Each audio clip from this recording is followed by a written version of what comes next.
लांजीगढ़ वेदांत company process water बंध भांगा एकर एकर जमीर फसल नष्ट होगा और नदी नाल में अशुद्ध पानी मिसी पानी विषाक्त होगा आउ केते अव्यवस्था को ढांकिब वेदांत। नदी नाल अशुद्ध पानी मिसी पानी विषाक्त होइछि। ए पाखरे थिबा 7 ରୁ 8ଟି पंचायतर फसल ए कस्टिक पानी माड़ी संपूर्ण नष्ट होइछि। सेहीपरि पानी कलाहांडी लांजीगढ़ निकटरू बाहरी 8ଟି जिला दे गजपति निकटे आंध्र मिशिथिबा बंशधरा नदी में मिशिछि। एही विषाक्त पानी मिशिथिबा जोगु मुनिगुड़ा अंचल दे जाइथिबा बंशधरा नदीर बहुत छोट बड़ माछ मरि जाइथिबा देखिबाक मिलिछि। स्थानीय लोकों कहवा अनुसार गतकाली संध्यार बहुत बड़ माछ मरिथिले जहां स्थानीय लोके नहीं जाइथिले। आज भी नदीर छोट छोट माछ छटपट मरुथिबा देखा जाइथिला।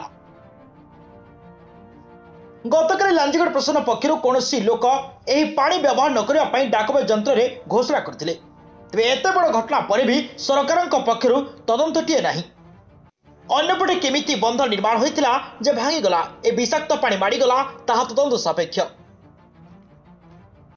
बारंबार रेडबर्ड पॉन्ड भांगिबा और बंध भरी पानी बाहर को जीवा एवं एबे ही जमेथिबा कस्टिक पानी भांगिबा परे भी कंपनी कर्तृपक्ष आखि नखोलिबा नै प्रश्न उठिछि। वेदांत पूर्वर परिवेश पई पुरस्कार पाइछि हेले तार हुगुला नीति पई एबे लांजीगढ़ अंचल परिवेश सबुठु क्षतिग्रस्त होइछि। एहा सह रायगढ़ जिला मुनिगुड़ा भी क्षतिग्रस्त होइछि। तेबे एहार विधिवत अंत हेबो ना सबुथर बड़ी कंपनी कर्तृपक्ष समस्त को चुप करदे बोली आलोचना हेउछि, जहाकु नै अंचल रे तीव्र असंतोष प्रकाश पाइछि। बारंबार एभली अवहेला करथिबारु वेदांत उपरे अंचलवासी वर्तमान दुख प्रकाश करिसंती, जहाकु नै एक आंदोलनात्मक पंथा ग्रहण करिवे बोली अंचलवासी पक्षरु सुनिबाक मिलुछि।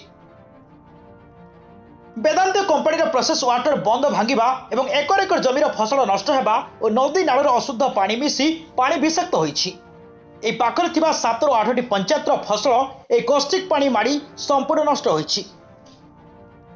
तेबे स्थानीय लोक कहउचंती आउ केते अव्यवस्था को ढांकिब वेदांत। ब्यूरो रिपोर्ट स्वतंत्र न्यूज 24।